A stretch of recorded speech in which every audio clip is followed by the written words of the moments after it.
This is a 90-90 nerve glide. To do this, you can see you're just laying flat on your back, head on the ground, everything relaxed back here. And then you're just bringing the knee up of the leg that you're going to do the glide on.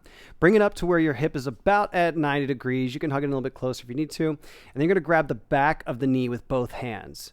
Then you're going to pull the toes up as far as you can pull your toes up with the knee bent here. So I've got my hip at about 90 degrees. Can be a little bit closer if need be. I've got my knee bent. I've got the toes pulled up toward me as best as I can. And then holding my foot in that position, I'm then going to extend the knee up to as high as I can take it to wherever the end range is. And I'm going to come right back down.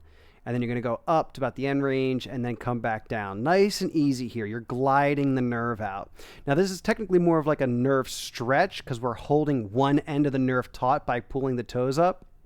And we're not letting that end go as we tighten and slack off on the nerve by extending and flexing the knee. If you want to do a little bit more of a true nerve glide, getting both ends of it to glide out, if you can coordinate this, then what you're going to do is you're going to pull your toes up at the bottom here.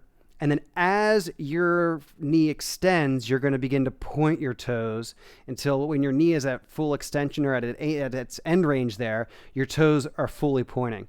And then as you come back down, you're going to bring your toes back up until when you're at the bottom, your toes are pulling up all the way toward you there.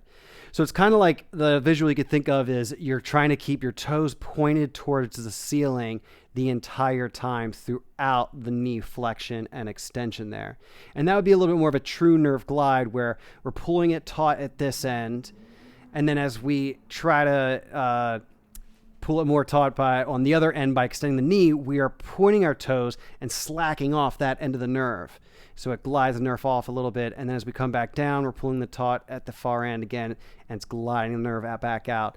So you're flossing the nerve here. It's a real gentle thing you're doing. Take your time with it. And when you're finished on one side, then you just bring that down and switch and do the same thing in the other. Knee up to 90 degrees, hands on the back of the knee, pull the toes up when the foot is at the bottom. And then you can either hold that foot position through the whole motion, or if you want to do a true glide, then you can just keep your toes pointed towards the ceiling throughout the motion, up and down. That there are your 90-90 nerve glides.